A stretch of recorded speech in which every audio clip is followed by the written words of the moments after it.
बिस्मिल्लाहिर्रहमानिर्रहीम। अस्सलाम वालेकुम दोस्तों, आपका स्वागत है इस्लामिक फैक्ट चैनल में। दोस्तों, आज हम सुनेंगे कुरान शरीफ के सूरा फातिहा और सूरा बकरा की हिंदी तर्जुमा।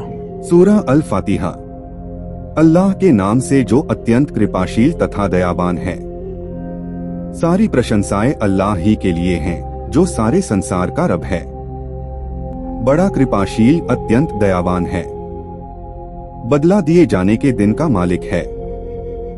हम तेरी ही बंदगी करते हैं और तुझी से मदद मांगते हैं। हमें सीधे मार्ग पर चला, उन लोगों के मार्ग पर जो तेरे कृपा पात्र हुए, जो न प्रकोप के भागी हुए और न पथभ्रष्ट।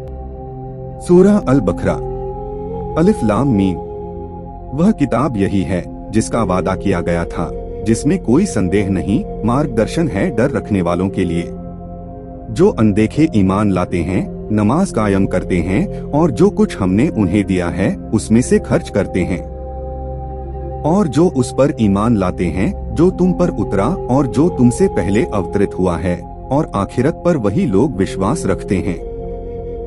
वही लोग हैं जो अपने रब के सीधे मार्ग पर हैं और वही सफलता प्राप्त करने वाले हैं। जिन लोगों ने कुफ्र, इनकार किया, उनके लिए बराबर रहा, चाहे तुमने उन्हें सचेत किया हो या सचेत न किया हो, वह ईमान नहीं ला रहे हैं। अल्लाह ने उनके दिलों पर और कानों पर मुहर लगा दी है और उनकी आंखों पर पर्दा पड़ा है, और उनके लिए बड़ी यातना है। कुछ लोग ऐसे हैं जो कहते हैं कि हम अल्लाह और अंतिम दिन आखिरत पर ईमान रखते हैं, हालांकि वे ईमान नहीं रखते। वे अल्लाह और ईमान वालों के साथ धोखेबाजी कर रहे हैं, हालांकि धोखा वह स्वयं अपने आप को ही दे रहे हैं, परंतु वे इसको महसूस नहीं करते। उनके दिलों में रोग था तो अल्लाह ने उनके रोग को और बढ़ा दिया, और उनके झूठ बोलते रहने के कारण उनके लिए एक दुखद यातना है।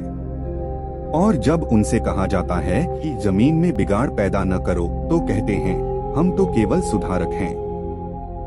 जान लो, वही हैं जो बिगाड़ पैदा करते हैं, परंतु उन्हें एहसास नहीं होता। और जब उनसे कहा जाता है ईमान लाओ जैसे लोग ईमान लाए हैं, कहते हैं क्या हम ईमान लाए जैसे कम समझ लोग ईमान लाए हैं। जान लो, वही कम समझ हैं परंतु जानते नहीं। और जब ईमान लाने वालों से मिलते हैं तो कहते हैं हम भी ईमान लाए हैं, और जब एकांत में अपने शैतानों के पास पहुँचते हैं तो कहते हैं हम तो तुम्हारे साथ हैं, और यह तो हम केवल परिहास कर रहे हैं। अल्लाह उनके साथ परिहास कर रहा है और उन्हें उनकी सरकशी में ढील दिए जाता है, वह भटकते फिर रहे हैं। यही वह लोग हैं जिन्होंने मार्गदर्शन के बदले में गुमराही मोल ली, किंतु उनके इस व्यापार ने न कोई लाभ पहुंचाया और न ही वे सीधा मार्ग पा सके। उनकी मिसाल ऐसी है जैसे किसी व्यक्ति ने आग जलाई, फिर जब उसने वातावरण को प्रकाशित कर दिया तो अल्लाह ने उनका प्रकाश ही छीन लिया और उन्हें अंधेरों में छोड़ दिया, जिससे उन्हें कुछ सुझाई नहीं दे रहा है। वह बहरे हैं, गूंगे हैं, अंधे हैं, अब वे लौटेंगे नहीं। या उनकी मिसाल ऐसी है जैसे आकाश से वर्षा हो रही है, उसके साथ अंधेरे घटा हो रही है, और साथ ही साथ गरज और चमक भी हो रहा। बिजली की कड़क के कारण मृत्यु के भय से अपने कानों में उंगलियां दे ले रहे हैं, और अल्लाह ने तो इनकार करने वालों को घेर रखा है। मानो शीघ्र ही बिजली उनकी आंखों की रोशनी उचक लेने को है। जब भी वह उन पर चमक जाती है उसमें वे चल पड़ते हैं, और जब उन पर अंधेरा छा जाता है तो खड़े रह जाते हैं। अगर अल्लाह चाहता तो उनकी सुनने और देखने की शक्ति बिल्कुल छीन लेता। निस्संदेह अल्लाह को हर चीज की सामर्थ्य प्राप्त है। ऐ लोगों, बंदगी करो अपने रब की, जिसने तुम्हें और तुमसे पहले के लोगों को पैदा किया ताकि तुम बच सको। वही है जिसने तुम्हारे लिए जमीन को फर्श और आकाश को छत बनाया, और आकाश से पानी उतारा, फिर उसके द्वारा हर प्रकार की पैदावार और फल तुम्हारी रोजी के लिए पैदा किए। जब तुम जानते हो तो अल्लाह के समकक्ष न ठहराओ। और अगर उसके विषय में जो हमने अपने बंदे पर उतारा है तुम किसी संदेह में हो, तो उस जैसी कोई सूरा ले आओ और अल्लाह से हटकर अपने सहायकों को बुला लो, जिनके अमौजूद होने पर तुम्हें विश्वास है, यदि तुम सच्चे हो। फिर अगर तुम ऐसा न कर सको और तुम कदापि नहीं कर सकते, तो डरो उस आग से जिसका ईंधन इंसान और पत्थर हैं, जो इनकार करने वालों के लिए तैयार की गई है। जो लोग ईमान लाए और उन्होंने अच्छे कर्म किए उन्हें शुभ सूचना दे दो कि उनके लिए ऐसे बाग हैं जिनके नीचे नहरें बह रही होंगी। जब भी उनमें से कोई फल उन्हें रोजी के रूप में मिलेगा तो कहेंगे यह फल तो वही है जो पहले हमें मिला था, और उन्हें मिलता जुलता ही फल मिलेगा। उनके लिए वहाँ पाक साफ जोड़े होंगे और वे वहाँ सदैव रहेंगे। निस्संदेह अल्लाह नहीं शर्माता कि वह कोई मिसाल पेश करे, चाहे वह हो मच्छर की, बल्कि उससे भी बढ़कर किसी तुच्छ चीज की। फिर जो ईमान लाए हैं वो तो जानते हैं कि वह उनके रब की ओर से सत्य है। रहे इनकार करने वाले तो वे कहते हैं, इस मिसाल से अल्लाह का अभिप्राय क्या है? इससे वह बहुतों को भटकने देता है और बहुतों को सीधा मार्ग दिखा देता है, मगर इससे वह केवल अवज्ञाकारियों ही को भटकने देता है। जो अल्लाह की प्रतिज्ञा को उसे सुदृढ़ करने के पश्चात भंग कर देते हैं और जिसे अल्लाह ने जोड़ने का आदेश दिया है उसे काट डालते हैं और जमीन में बिगाड़ पैदा करते हैं, वही हैं जो घाटे में हैं। तुम अल्लाह के साथ अविश्वास की नीति कैसे अपनाते हो? जबकि तुम निर्जीव थे तो उसने तुम्हें जीवित किया, फिर वही तुम्हें मौत देता है, फिर वही तुम्हें जीवित करेगा, फिर उसी की ओर तुम्हें लौटना है। वही तो है जिसने तुम्हारे लिए जमीन की सारी चीजें पैदा की, फिर आकाश की ओर रुख किया और ठीक तौर पर 7 आकाश बनाए, और वह हर चीज को जानता है। और याद करो जब तुम्हारे रब ने फरिश्तों से कहा कि मैं धरती में मनुष्य को खलीफा सत्ताधारी बनाने वाला हूँ, उन्होंने कहा क्या उसमें आप उसको रखेगा जो जमीन में बिगाड़ पैदा करेगा और रक्तपात करेगा? हम तो आपका गुणगान कर रहे हैं और आपको पवित्र कहते हैं। उसने कहा मैं जानता हूँ जो तुम नहीं जानते। उसने अल्लाह ने आदम को सारे नाम सिखाए, फिर उन्हें फरिश्तों के सामने पेश किया और कहा अगर तुम सच्चे हो तो मुझे इनके नाम बताओ। वे बोले पाक और महिमावान है आप अपने जो कुछ हमें बताया उसके सिवा हमें कोई ज्ञान नहीं। निस्संदेह आप सर्वज्ञ तत्वदर्शी है। उसने अल्लाह ने कहा ऐ आदम उन्हें उन लोगों के नाम बताओ। फिर जब उसने उन्हें उनके नाम बता दिए तो अल्लाह ने कहा क्या मैंने तुमसे कहा न था कि मैं आकाशों और धरती की छिपी बातों को जानता हूँ, और मैं जानता हूँ जो कुछ तुम जाहिर करते हो और जो कुछ छिपाते हो। और याद करो जब हमने फरिश्तों से कहा कि आदम को सजदा करो तो उन्होंने सजदा किया सिवाय इब्लीस के। उसने इनकार कर दिया और लगा बड़ा बनने और काफिर होने लगे। और हमने कहा ए आदम तुम और तुम्हारी पत्नी जन्नत में रहो और वहाँ जी भर बेरोक-टोक जहाँ से तुम दोनों का जी चाहे खाओ, लेकिन इस वृक्ष के पास न जाना, अन्यथा तुम जालिम ठहरोगे।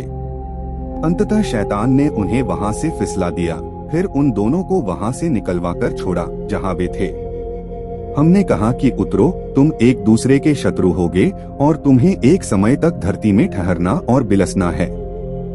फिर आदम ने अपने रब से कुछ शब्द सीख लिया तो अल्लाह ने उसकी तौबा कबूल कर ली। निस्संदेह वही तौबा कबूल करने वाला अत्यंत दयावान है। हमने कहा तुम सब यहाँ से उतरो, फिर यदि तुम्हारे पास मेरी ओर से कोई मार्गदर्शन पहुँचे तो जिस किसी ने मेरे मार्गदर्शन का अनुसरण किया तो ऐसे लोगों को न तो कोई भय होगा और न वे शोकाकुल होंगे। और जिन लोगों ने इनकार किया और हमारी आयतों को झुठलाया वही आग में पड़ने वाले हैं, वे उसमें सदैव रहेंगे। ऐ इस्राएल की संतान, याद करो मेरे उस अनुग्रह को जो मैंने तुम पर किया था, और मेरी प्रतिज्ञा को पूरा करो। मैं तुमसे की हुई प्रतिज्ञा को पूरा करूंगा, और हाँ मुझी से डरो। और ईमान लाओ उस चीज पर जो मैंने उतारी है, जो उसकी पुष्टि में है, जो तुम्हारे पास है, और सबसे पहले तुम ही उसके इनकार करने वाले न बनो। और मेरी आयतों को थोड़ा मूल्य प्राप्त करने का साधन न बनाओ, मुझसे ही तुम डरो। और सत्य में असत्य का घालमेल न करो, और जानते बूझते सत्य को मत छिपाओ।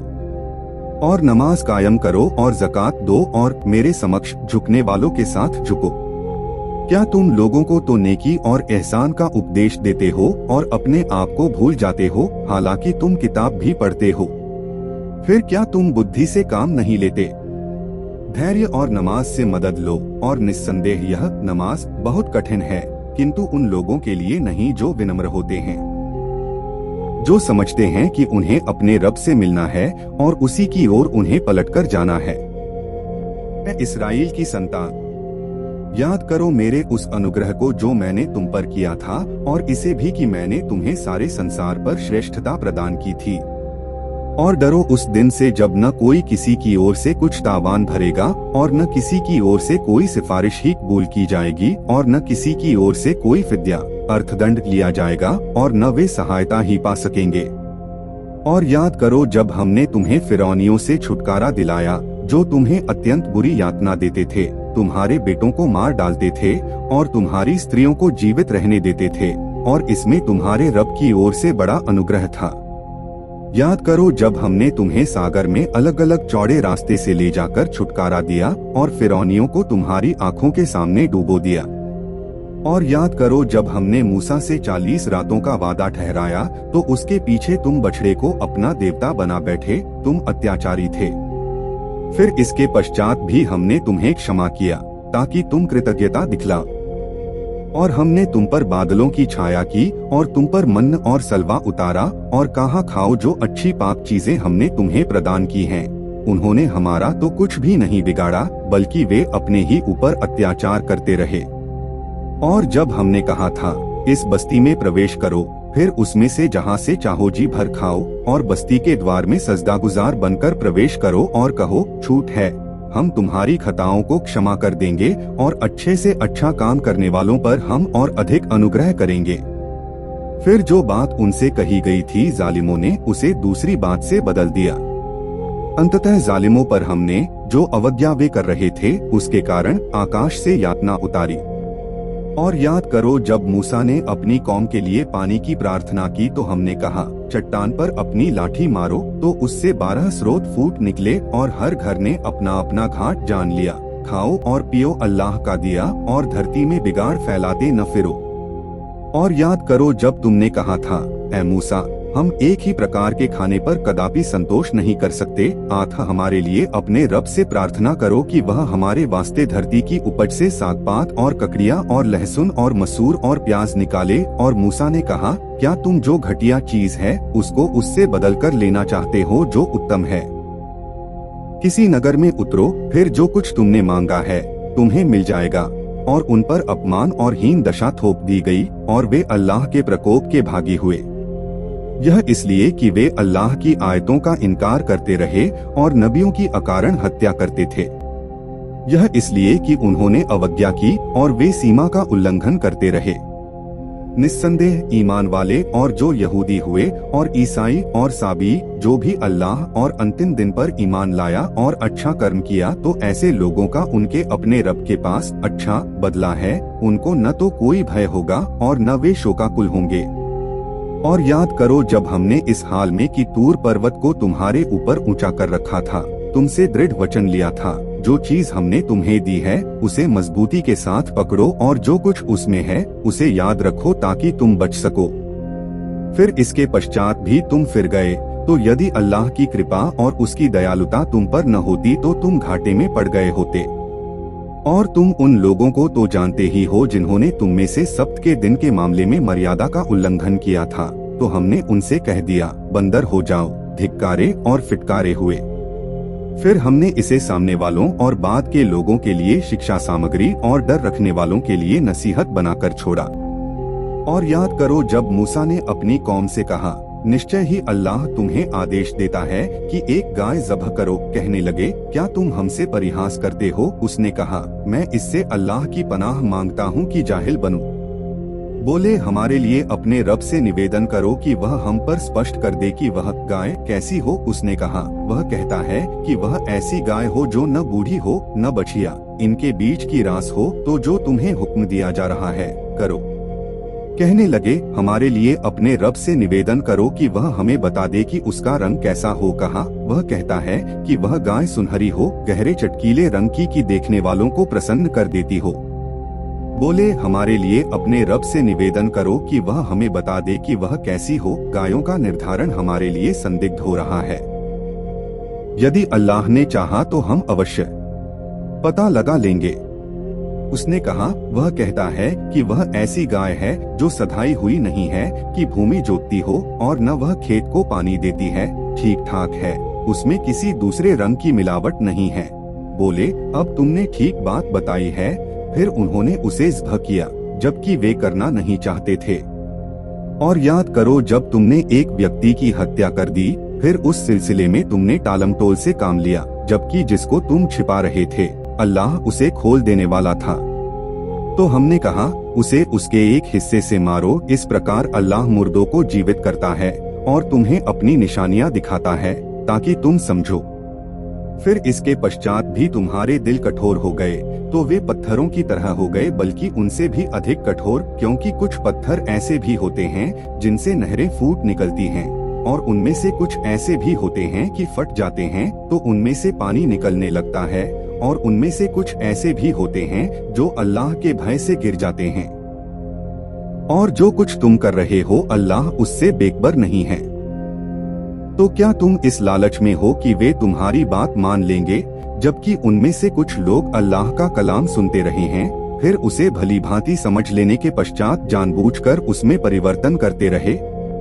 और जब वे ईमान लाने वाले से मिलते हैं तो कहते हैं हम भी ईमान रखते हैं, और जब आपस में एक दूसरे से एकांत में मिलते हैं तो कहते हैं क्या तुम उन्हें वे बातें जो अल्लाह ने तुम पर खोली बता देते हो कि वे उनके द्वारा तुम्हारे रब के यहाँ हुज्जत में तुम्हारा मुकाबिला करें। तो क्या तुम समझते नहीं?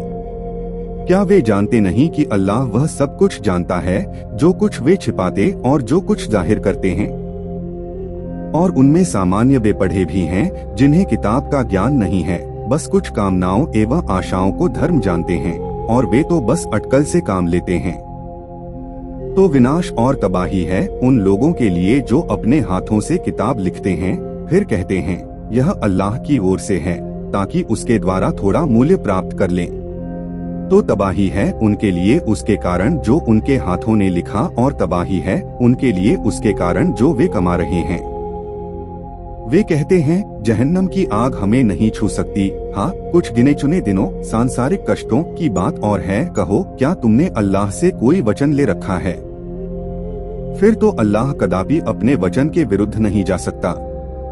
या तुम अल्लाह के जिम्मे डालकर ऐसी बात कहते हो जिसका तुम्हें ज्ञान नहीं? क्यों नहीं? जिसने भी कोई बदी कमाई और उसकी कताकारी ने उसे अपने घेरे में ले लिया, तो ऐसे ही लोग आग जहन्नम में पड़ने वाले हैं, वे उसी में सदैव रहेंगे। रहे वे लोग जो ईमान लाए और उन्होंने अच्छे कर्म किए, वही जन्नत वाले हैं, वे सदैव उसी में रहेंगे। और याद करो जब इस्राएल की संतान से हमने वचन लिया अल्लाह के अतिरिक्त किसी की बंदगी न करोगे, और माँ बाप के साथ और नातेदारों के साथ और अनाथों और मुहताजों के साथ अच्छा व्यवहार करोगे, और यह कि लोगों से भली बात कहो और नमाज कायम करो और ज़कात दो, तो तुम फिर गए, बस तुम में से बचे थोड़े ही, और तुम उपेक्षा की नीति ही अपनाए रहे। और याद करो जब हमने तुमसे वचन लिया अपने खून न बहाओगे और न अपने लोगों को अपनी बस्तियों से निकालोगे, फिर तुमने इकरार किया और तुम स्वयं इसके गवाह हो। फिर तुम वही हो कि अपने लोगों की हत्या करते हो और अपने ही एक गिरोह के लोगों को उनकी बस्तियों से निकालते हो। तुम गुनाह और ज्यादती के साथ उनके विरुद्ध एक दूसरे के पृष्ठपोषक बन जाते हो, और यदि वे बंदी बनकर तुम्हारे पास आते हैं तो उनकी रिहाई के लिए फिद्ये अर्थदंड का लेन देन करते हो, जबकि उनको उनके घरों से निकालना ही तुम पर हराम था। तो क्या तुम किताब के एक हिस्से को मानते हो और एक को नहीं मानते? फिर तुम में जो ऐसा करें उनका बदला इसके सिवा और क्या हो सकता है कि सांसारिक जीवन में अपमान हो। और कियामत के दिन ऐसे लोगों को कठोर से कठोर यातना की ओर फेर दिया जाएगा। अल्लाह उससे बेखबर नहीं है जो कुछ तुम कर रहे हो। यही वे लोग हैं जो आखिरत के बदले सांसारिक जीवन के खरीदार हुए, तो न उनकी यातना हल्की की जाएगी और न उन्हें कोई सहायता पहुंच सकेगी। और हमने मूसा को किताब दी थी और उसके पश्चात आगे पीछे निरंतर रसूल भेजते रहे, और मरियम के बेटे ईसा को खुली खुली निशानियां प्रदान की और पवित्र आत्मा के द्वारा उसे शक्ति प्रदान की। तो यही तो हुआ कि जब भी कोई रसूल तुम्हारे पास वह कुछ लेकर आया जो तुम्हारे जी को पसंद न था, तो तुम अकड़ बैठे। तो एक गिरोह को तो तुमने झुठलाया और एक गिरोह को कत्ल करते रहे। वे कहते हैं हमारे दिलों पर तो प्राकृतिक आवरण चढ़े हैं। नहीं, बल्कि उनके इनकार के कारण अल्लाह ने उन पर लानत की है। आठ वे ईमान थोड़े ही लाएंगे। और जब उनके पास एक किताब अल्लाह की ओर से आई है जो उसकी पुष्टि करती है जो उनके पास मौजूद है, और इससे पहले तो वे न मानने वाले लोगों पर विजय पाने के इच्छुक रहे हैं, फिर जब वह चीज उनके पास आ गई जिसे वे पहचान भी गए हैं तो उसका इनकार कर बैठे, तो अल्लाह की फिटकार इनकार करने वालों पर क्या ही बुरी चीज है जिसके बदले उन्होंने अपनी जानों का सौदा किया। अर्थात जो कुछ अल्लाह ने उतारा है उसे सरकशी और इस अप्रियता के कारण नहीं मानते कि अल्लाह अपना फजल कृपा अपने बंदों में से जिस पर चाहता है क्यों उतारता है, अतः वे प्रकोप पर प्रकोप के अधिकारी हो गए हैं। और ऐसे इनकार करने वालों के लिए अपमानजनक यातना है।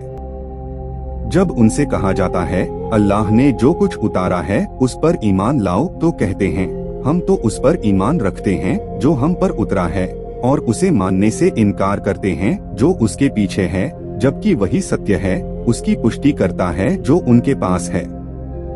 कहो अच्छा तो इससे पहले अल्लाह के पैगंबरों की हत्या क्यों करते रहे हो यदि तुम ईमान वाले हो। तुम्हारे पास मूसा खुली खुली निशानियां लेकर आया, फिर भी उसके बाद तुम जालिम बनकर बछड़े को देवता बना बैठे। और याद करो जब हमने तुमसे वचन लिया और तूर को तुम्हारे ऊपर उठाए रखा था, जो कुछ हमने तुम्हें दिया है उसे मजबूती से पकड़ो और सुनो। वे बोले हमने सुना किंतु हमने माना नहीं। उनके अविश्वास के कारण उनके दिलों में बछड़ा बस गया था। कहो यदि तुम ईमान वाले हो तो कितना बुरा वह कर्म है जिसका हुक्म तुम्हारा ईमान तुम्हें देता है। कहो यदि अल्लाह के निकट आखिरत का घर सारे इंसानों को छोड़कर केवल तुम्हारे ही लिए है, फिर तो मृत्यु की कामना करो यदि तुम सच्चे हो। अपने हाथों इन्होंने जो कुछ आगे भेजा है उसके कारण वे कदापि उसकी कामना न करेंगे। अल्लाह तो जालिमों को भली भांति जानता है। तुम उन्हें सब लोगों से बढ़कर जीवन का लोभी पाओगे, यहाँ तक कि वे इस संबंध में शिर्क करने वालों से भी बढ़े हुए हैं। उनका तो प्रत्येक व्यक्ति यह इच्छा रखता है कि क्या ही अच्छा होता कि उसे 1000 वर्ष की आयु मिले, जबकि यदि उसे यह आयु प्राप्त भी हो जाए तो भी वह अपने आप को यातना से नहीं बचा सकता। अल्लाह देख रहा है जो कुछ वे कर रहे हैं। कहो जो कोई जिब्रील का शत्रु हो तो वह अल्लाह का शत्रु है, क्योंकि उसने तो उसे अल्लाह ही के हुक्म से तुम्हारे दिल पर उतारा है, जो उन भविष्यवाणियों के सर्वथा अनुकूल है जो उससे पहले से मौजूद हैं, और ईमान वालों के लिए मार्गदर्शन और शुभ सूचना है। जो कोई अल्लाह और उसके फरिश्तों और उसके रसूलों और जिब्रील और मीकाईल का शत्रु हो तो ऐसे इनकार करने वालों का अल्लाह शत्रु है। और हमने तुम्हारी ओर खुली खुली आयतें उतारी हैं, और उनका इनकार तो बस वही लोग करते हैं जो उल्लंघनकारी हैं। क्या यह उनकी निश्चित नीति है कि जब भी उन्होंने कोई वचन दिया तो उनके एक गिरोह ने उसे उठा फेंका, बल्कि उनमें अधिकतर ईमान ही नहीं रखते। और जब उनके पास अल्लाह की ओर से एक रसूल आया जिससे उस भविष्यवाणी की पुष्टि हो रही है जो उनके पास थी, तो उनके एक गिरोह ने जिन्हें किताब मिली थी अल्लाह की किताब को अपने पीठ पीछे डाल दिया, मानो वे कुछ जानते ही नहीं।